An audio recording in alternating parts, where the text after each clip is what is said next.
আজ বাংলার খবর কিতে পুরুলিয়া পেট্রাপোল একাধিক জায়গার পাশাপাশি আমাদের সীমান্তের দিকেও নজর রাখতে হবে, কেননা মানুষের কণ্ঠস্বর, মানুষের প্রতিবাদ সবটাই আজ বাংলার খবর কিতে। কেননা বাংলার যখন এপারের খবর বলতে হচ্ছে তখন অবশ্যই নজর যাচ্ছে ওপার বাংলায়। কেননা হিংসায় বিধ্বস্ত গোটা বাংলাদেশ, তার আঁচ লাগলো ভারত বাংলাদেশ সীমান্তে। কড়া পাহারা রাজ্যের সীমান্তবর্তী এলাকাগুলিতে। বিএসএফ এর সংখ্যা সেখানে বাড়ানো হয়েছে। রিপাবলিক বাংলার ক্যামেরায় উঠে এলো উত্তর দক্ষিণ দিনাজপুর এবং মালদা একাধিক জায়গার নিশ্ছিদ্র সেই নিরাপত্তার ছবি দেখুন।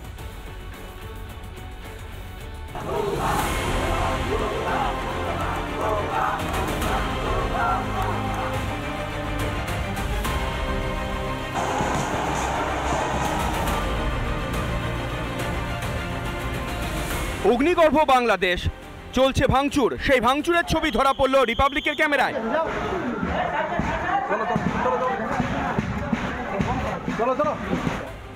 দক্ষিণ দিনাজপুরের হিলি সীমান্ত থেকে দেখা গেল ওপারের ছবি।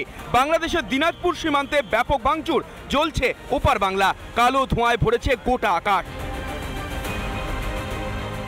ওপার থেকে এপারে কেউ এসেছিলেন চিকিৎসা করাতে, আবার কেউ আত্মীয়ের বাড়ি, কিন্তু এখন সীমান্ত সিল করে দেওয়ায় আটকে পড়েছেন সকলেই। পাশ থেকে দেখা যাচ্ছে যে হাজার হাজার লোক বাংলাদেশে বর্ডারের দিকে। তো এখন আমরা যে আমাদের মা অসুস্থ, ট্রিটমেন্টের জন্য আসছি ওয়াইফকে নিয়ে, এখন কি করব কিছুই বুঝতে পারছি না। পুরো একদম লকড হয়ে গেছি ইন্ডিয়ার ভিতর। হ্যাঁ, আমাদের পরিস্থিতি এখন অনেক খারাপ। বাচ্চা কাচ্চা রেখে আসছি, আজকে যেতে পারলাম না। আজকে বিশ্বাসী অনেক কষ্ট লাগছে। আজকে 10 দিন না, বোনের বাড়িতে আসছিলাম, বোন অসুস্থ। বাংলাদেশের হিলি সীমান্তে যান জেলা পুলিশ সুপার চিন্ময় মিত্তল এবং ডিএসপি হেডকোয়ার্টার বিক্রম প্রসাদ সহ অন্যান্য পুলিশ আধিকারিকরা। হিলি বন্দরে আটকে বহু পণ্যবাহী লরি। বাংলাদেশের পরিস্থিতি ভয়ানক খারাপ। বর্তমানে হিলি অবস্থা, আজকে যে সব গাড়ি এক্সপোর্ট হওয়ার কথা ছিল, এখন সব গাড়ি আছে, কাঁচামাল নিয়ে সবাই উদ্বেগের মধ্যে আছে। জানি না কি হবে। উত্তর দিনাজপুরের সীমান্তে হাই অ্যালার্ট জারি, সিল করে দেওয়া হয়েছে সীমান্তবর্তী এলাকা। উত্তর দিনাজপুর জেলার বিভিন্ন এলাকা দিয়ে বাংলাদেশ বর্ডার রয়েছে। সেই সীমান্তবর্তী এলাকায় 152 নম্বর ব্যাটালিয়ান, যেটি সোনামতি, সেখানে আমি রয়েছি। আমি ছবিটা দেখাবো। এই যে ভারত বাংলাদেশ সীমান্তবর্তী এলাকার একদমই কিন্তু যে গ্রামগুলি রয়েছে, সেই গ্রামের মানুষ কিন্তু আতঙ্কিত এবং বিএসএফ এর পক্ষ থেকে কিন্তু রেড অ্যালার্ট জারি করা হয়েছে। কোনো মানুষকে কিন্তু সীমান্তবর্তী এলাকা দিয়ে যাতায়াত করতে দেওয়া হচ্ছে না। মালদহ এবং বাংলাদেশের সীমান্ত মোহদীপুরেও রয়েছে পুলিশি নিরাপত্তা। ভারত থেকে বেশ কিছু পণ্যবাহী গাড়ি গিয়েছিল বাংলাদেশে, সীমান্ত বন্ধ হয়ে যাওয়ায় সেখানে আটকে পড়েন লরি চালক এবং খালাসি। কিছু ড্রাইভার আগেকার ছিল, প্রায় 300 থেকে 350 ড্রাইভার অলরেডি আমাদের বাংলাদেশে আছে। ওনাদেরকে আনার জন্য আমরা বলেছি, বাংলাদেশ কর্তৃপক্ষ যারা আছে তাদের সাথে কথা বলে আমরা চেয়েছি তারা যেন ফেরত আসে এবং সুস্থভাবে ফেরত আসে। সেনার দখলে চলে গিয়েছে বাংলাদেশ, ভারতের সীমান্তে বাড়ানো হয়েছে নিরাপত্তা। বাংলাদেশের এই অশান্তির আঁচ পড়তে চলেছে ভারতে। রিপন ভৌমিক, তুষার বিশ্বাস ও দীপঙ্কর গোস্বামীর রিপোর্ট, রিপাবলিক বাংলা। বাংলাদেশের প্রধানমন্ত্রীর পদত্যাগের পরেই শুরু হয়ে গেছে লুটপাট, গণভবনে হামলার ঘটনা, এমনকি ভাঙচুর চলছে।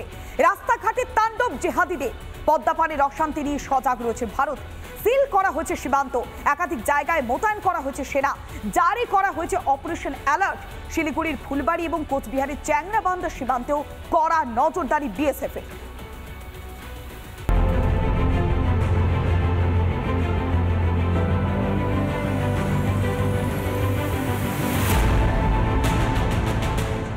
চলছে বাংলাদেশ।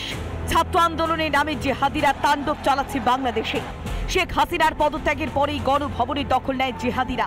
চলে অবাধে লুটপাট, দিকে দিকে জলে বাড়িঘর, রাস্তায় শুরু তাণ্ডব। ভারত বাংলাদেশের ফুলবাড়ি সীমান্তের ওপারে, অর্থাৎ বাংলাবান্ধা সীমান্ত, সেই সীমান্তে কিন্তু বিক্ষোভকারীরা আগুন জ্বালিয়েছিলেন।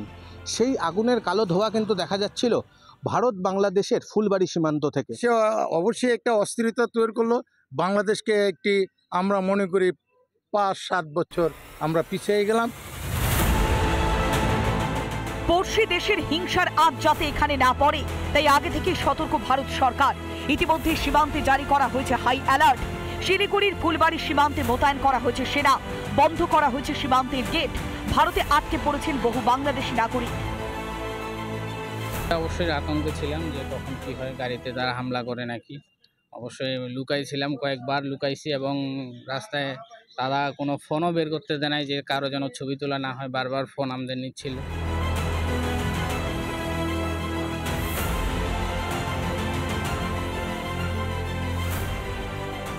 পদ্মা পাড়ে দেশে আগুন জ্বলছে, সীমান্তের এপারে সজাগ ভারতীয় সেনা। কোচবিহারের চ্যাংরা বান্দা চেকপোস্টে বাড়ানো হয়েছে সেনা মোতায়েন। সীমান্তে জারি করা হয়েছে অপারেশন অ্যালার্ট। সিল করে দেওয়া হয়েছে এবং নিরাপত্তার কারণে এর আগে আর যেতে দেওয়া হচ্ছে না। উপস্থিত রয়েছেন বিএসএফ জওয়ান সহ মেকলিগঞ্জের এসডিপিও পুলিশ আধিকারিকরা। সীমান্তের ওপারে আটকে পড়ে কয়েকশো ভারতীয় ট্রাক এবং ট্রাক চালক। ইতিমধ্যে তাদের দেশে ফেরানোর প্রক্রিয়া শুরু হয়েছে। সেনার দখলে বাংলাদেশ, এখনো দিকে দিকে জ্বলছে আগুন। কবে শান্ত হবে বাংলাদেশ? রিপাবলিক বাংলা। অগ্নিগর্ভ বাংলাদেশ, প্রধানমন্ত্রীর পদ থেকে ইস্তফা দিয়েছেন শেখ হাসিনা। আন্দোলনকারীদের দখলে গোটা গণভবন, পুড়িয়ে দেওয়া হয়েছে শেখ হাসিনার কার্যালয়। ভাঙচুর চলেছে সদ্য প্রাক্তন স্বরাষ্ট্রমন্ত্রী আসাদুজ্জামান খানের বাসভবনেও। হাতুড়ি মেরে ভাঙা হয় বঙ্গবন্ধু মুজিবুর রহমানের মূর্তি। এই পরিস্থিতিতে যাতে ভারতে অশান্তি না ছড়ায় সেই কারণে সীমান্তে বাড়ানো হয়েছে নিরাপত্তা। গেদে, পেট্রাপোল, খোঁজাডাঙ্গায় চলছে সেনার টহলদারি।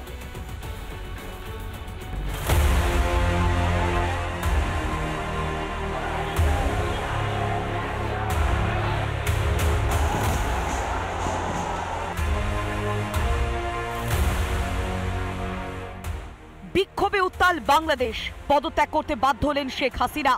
সেনার দখলে পদ্মা পাড়ে দেশ, তারপরও চলছে বাংলাদেশ। গণভবনের দখল নিয়েছে আন্দোলনকারীরা। শেখ হাসিনার ঘরে তাণ্ডব আন্দোলনকারীদের। এই অবস্থায় কড়া নিরাপত্তায় মুড়ে ফেলা হয়েছে পেট্রাপোল সহ সমস্ত ভারত বাংলাদেশ সীমান্ত। জারি হাই অ্যালার্ট। পেট্রাপোল থেকে ঠিক 2 কিলোমিটার আগে হরিদাসপুর, সেখানে দেখা গেল যে আর্মি অর্থাৎ সেনাবাহিনীর গাড়ি রয়েছে, সেনাবাহিনী রয়েছেন, তারা টহল দিচ্ছেন। এবার এই সেনাবাহিনী তারা কী জন্য এখানে এসছেন, তারা কোথায় যাবেন, তাদেরকে কেন নিয়ে আসা হয়েছে জানিয়ে এখনও পর্যন্ত প্রশাসনিক পক্ষ থেকে কিন্তু কোনোভাবে সেই অর্থে তারা কিন্তু মুখ খোলেননি। বেশ কিছুক্ষণ এই বন্দর দিয়ে যাত্রীদের যাতায়াত বন্ধ ছিল। দুদেশের উচ্চ পদস্থ আধিকারিকদের মধ্যে দীর্ঘ বৈঠকের পর যাত্রীদের দুদেশের মধ্যে যাতায়াত চালু করা হয়। যারা এই পেট্রাপোলে এসে আটকে ছিলেন তাদের কিন্তু যাতায়াতের জন্য ছাড়া হয় যাতায়াত। ইতিমধ্যে বেশ কিছু বাংলাদেশি যাত্রী তারা কিন্তু প্রত্যেকেই বাংলাদেশের উদ্দেশ্যে গেছেন এবং ভারতীয় বেশ কিছু যাত্রী যারা ভারতে অর্থাৎ বাংলাদেশে আটকে গেছিলেন ভারতীয় যাত্রী তারাও কিন্তু ইতিমধ্যেই ভারতের দিকে প্রবেশ করছেন। দেশের মধ্যে একটা গঞ্জাম চলতেছে, গন্ডগোল চলছে, আতঙ্ক তো থাকবেই। ওই পরিস্থিতিতে না আমরা আসছি মেডিকেল বিষয়ে, আমরা ডাক্তার দেখাবার জন্য দ্রুত চলে আসছি আর কি। ঠিক আছে, মাদারীপুর থেকে। কোন যারা করতেছে এরা তো মানে সঠিক কাজটা করতেছে না। আমরা চাই শান্ত হোক, আর শান্ত হওয়ারই দরকার। আমাদের দেশের লোক ভালো নয়, বললে মানে ঘৃণা আসে যেন এত খারাপ এরা। নিরাপত্তা বাড়ানো হয়েছে নদিয়ার গেদে সীমান্তেও। এই সীমান্ত দিয়ে বাংলাদেশে ফিরে যান বেশ কিছু পর্যটকও। একদিকে যেরকম অগ্নিগর্ভ অবস্থা, তার মধ্যে নতুন সরকার আসুক বা যতদিন পর্যন্ত ওখানে মিলিটারি শাসন চলছে তারা যাতে সঠিকভাবে দেশটাকে চালাতে পারে সেদিকেই আশায় বুক বাঁধছে এ দেশে আসা বাংলাদেশিরা। তারা ফিরে যাচ্ছেন নদিয়ার যে সীমান্তবর্তী ভারত বাংলাদেশ যে গেদে বর্ডার, এই গেদে বর্ডার দিয়ে মারামারি, ভাঙচুর এসবগুলো হচ্ছে। তা আমার তো এখন আমার বাসায় আমার তো যেতেই হবে। যেটা হচ্ছে ওটা ঠিক বা বেঠিক আমি বলবো না, আমার দরকার আমার দেশ যেন শান্তিতে থাকে। যে কোনো পরিস্থিতির জন্য তৈরি রয়েছে ভারতীয় সেনা। पूरा नॉर्मल है, आप देख ही रहे हैं हमारे अपने सीमा क्षेत्र में जो भी चीजें हैं सामान्य तौर पर चल रही हैं और कुछ भी इस तरह की अगर मतलब हरकत होती है तो उसके लिए हम तत्पर हैं और तैयार भी हैं। ঘোচাডাঙ্গাতেও একই ছবি, চলছে বাহিনীর টহলদারি। বিকেল 4টে থেকে বন্ধ এই বন্দরের আমদানি রপ্তানি। সারি দিয়ে দাঁড়িয়ে রয়েছে পণ্যবাহী ট্রাক। এদেশে ফেরা ভারতীয়দের চোখে মুখেও আতঙ্কের ছাপ স্পষ্ট। দিকে উত্তাল অবস্থা, মিটিং মিছিল, বিভিন্ন আওয়ামী লীগের যে সমস্ত পার্টি অফিস বা বিভিন্ন যেসব কার্যালয়গুলো সব ভাঙচুর করছে, এইসব দেখে আসলাম। ভোমরাতেও মিছিল হচ্ছে ওপারে।